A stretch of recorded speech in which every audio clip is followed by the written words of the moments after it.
very pleased to have with us on the program Larry Keene, the General Counsel for the National Shooting Sports Foundation. Larry, thanks for coming on the program tonight.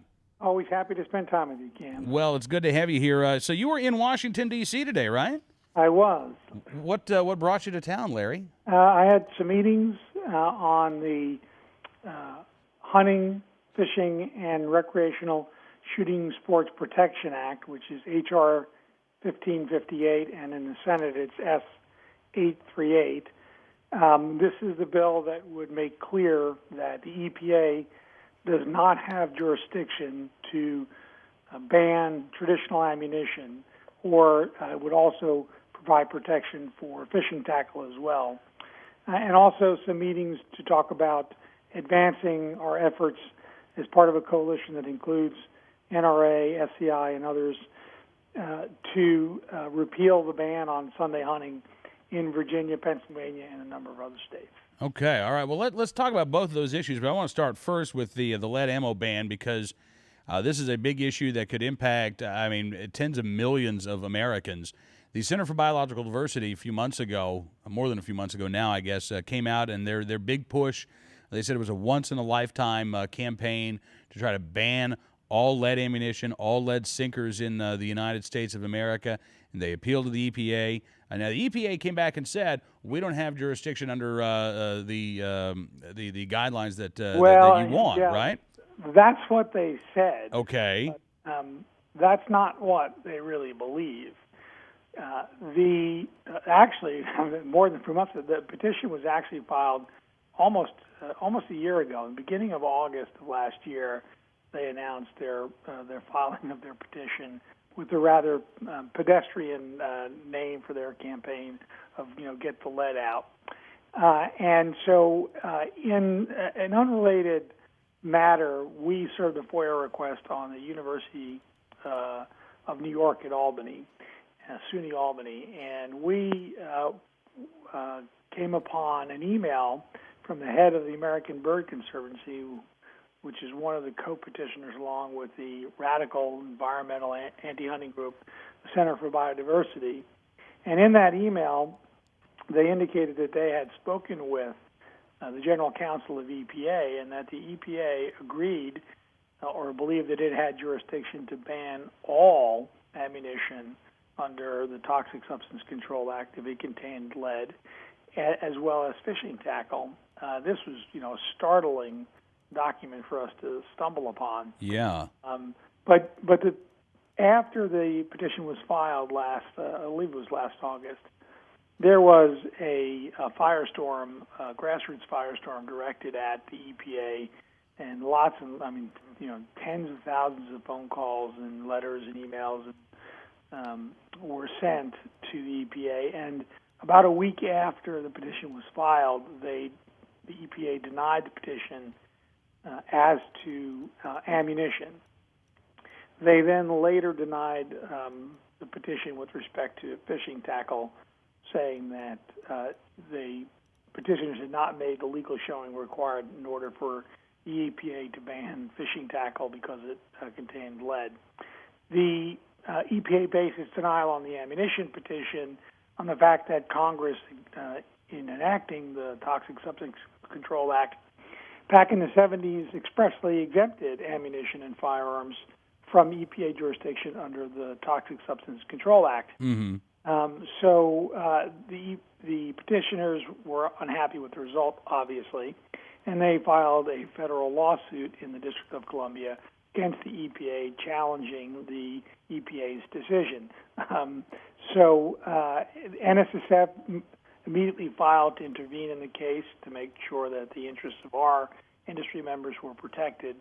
That motion was granted. The NRA and the SCI also intervened successfully in the case. NSSF has filed a motion to dismiss the Center for Biodiversity's petition on the grounds that it was both untimely, and in any event, on the merits, the Congress created this exemption, and it applies. Their argument has always been and remains that while the fully assembled cartridge may be exempt, Congress didn't expressly say, or components thereof, and so therefore their argument is that they can ban the projectile that is made with lead, but just not the fully assembled cartridge, which is, of course, absurd because then you could ban the whole by banning the parts. So Right. the whole is the sum of the parts. It would also produce the rather bizarre result where you could import traditional ammunition, you just couldn't make it domestically. So, of course, all those jobs and tax revenues would go up, would go offshore, so. But in any event, the court is still sitting on the motion to dismiss, and we don't know what the court is going to do, and we don't want to leave it in the hands of some judge to decide the fate of the industry. And again, this is not just ammunition for hunting. This would apply to all ammunition. It would apply to target shooters, shooters, trap shooters, pistol shooters, rifle shooters, hunters. It would apply to state, federal law enforcement. It would apply to the Department of Defense. It would have been a complete and total ban of traditional ammunition. Larry, what would how would this, if this happened, if this went through, what would this mean for the tens of millions of Americans that would be impacted by this? There's no easy answer here. There's no happy ending for our military or law enforcement or any other group that you just mentioned, the hunters, the recreational shooters. Those all taxpayers. Yeah. People who don't even own guns or don't even hunt or shoot. Right. Impacted because their taxes would go up because the military and the law enforcement would still need to buy ammunition. They would just be forced to buy ammunition that was exponentially more expensive. And it's not simply that the manufacturers can put different metal in the front of the machine and get a cartridge out at the other end of the machine just made with different metal for the projectile, the bullet. You'd essentially have to build new factories. And the cost of metals, these other metals that you'd have to use like tin and copper and tungsten, is prohibitively more expensive compared to lead. Now, lead is not used because it's cheap or inexpensive. Actually, lead is pretty expensive now in historic terms. It's used because of its ballistic qualities. But if we were forced to use these other metals, you have to go out into the world market and purchase those metals. It's a commodity in the world market. Right. They are much more expensive. We don't consume a lot of it. Our industry wouldn't consume a large percentage of the world market for those products. So you'd be subject to the prices.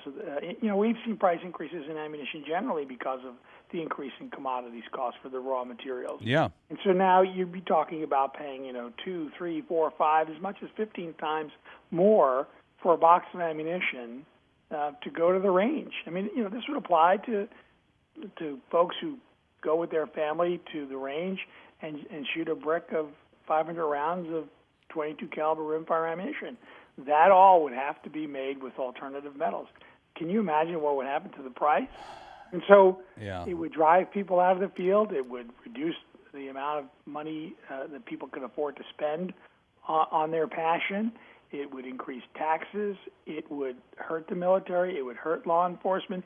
It would have a devastating impact on the industry because, as prices go up, sales go down, and that's just a reality of economics. And ironically, this is all being done in the name of protecting wildlife. And the irony of it is that it would cause a massive reduction in conservation funding in the United States, which comes from Pittman Robertson Trust Fund, a large portion of which comes from the sale of ammunition. 11% on the sale of ammunition goes to the Pittman Robertson Trust Fund. That is a primary source of conservation funding in the United States. And so the very critters that these folks claim to be trying to help would be harmed by this. And it's the sale of the ammunition these folks would demonize is what pays for conservation in the United States. Well, absolutely. So we have this bill that would clarify unequivocally that the exemption applies to the component parts as well. It would create an exemption for fishing tackle because there's no science at all that there's population impacts on aquatic resources that requires banning fishing tackle. And even if there were, it wouldn't be the EPA's jurisdiction to do this. This would be something that would be managed and handled by the state fish and game agencies or the U.S. Fish and Wildlife Service. Yeah. So so we need to get as much support for this bill as quickly as possible. We have 96 House co-sponsors, and we have 16 Senate co-sponsors already. The bill was just introduced in mid-April. And the chairs, the sponsors and lead co-sponsors of the bill are the chairman and vice chairman of the Congressional Sportsmen's Caucus in both the House and the Senate. So it's bipartisan, and it's supported by 40 of the nation's largest and most influential conservation organizations, including NRA, SCI, and the Wildlife Management Institute, and many, many others. All right. Now, Larry, before we run out of time here, we've got just a couple of minutes left, but let's talk about Sunday hunting in Virginia and Pennsylvania. We spoke with Darren Lesort, NRA ILA's manager of hunting policy, about Pennsylvania Sunday hunting earlier this week. And it's the Farm Bureau looks like throwing up a lot of roadblocks up in Pennsylvania. I'm assuming the same thing in Virginia as well? Very much the same thing in Virginia, but in Virginia, like in Pennsylvania, the Fish and Game Commission has come out in support of changing the law, these old blue laws, and allowing the Fish and Game Agency and the Commission to have the authority to regulate hunting on Sunday, as they do every other day of the week. And it wouldn't mandate Sunday hunting. It would just allow the professionals in the agency and the commission to manage habitat, to manage wildlife. Hunting is an important conservation tool. The Farm Bureau, both in Pennsylvania and in Virginia, are steadfastly opposed to Sunday hunting, and the arguments that they make, we don't really think hold water.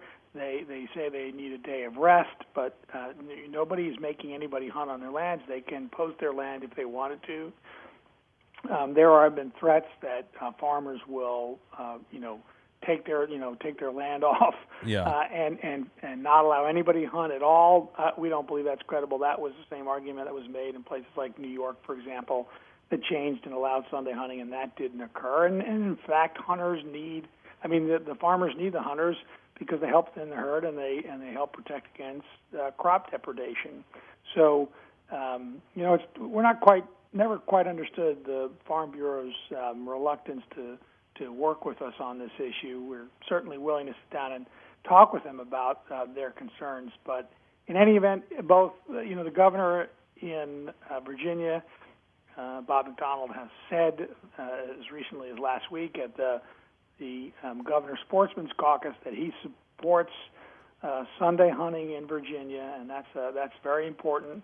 We have the commission now in a very a lopsided vote of 9-1 supporting Sunday hunting. They've passed a resolution. It's on their website as well. And so now it's a matter of securing a sponsor and doing the legwork, the grassroots legwork. And we are formed with NRA and SCI and others a Sunday hunting coalition that includes all of the major Larry, I'm sorry. organizations. Larry, I hate to cut you off, sir, but we're up against a hard break. Thanks again for coming on the program, and we'll talk to you again very soon.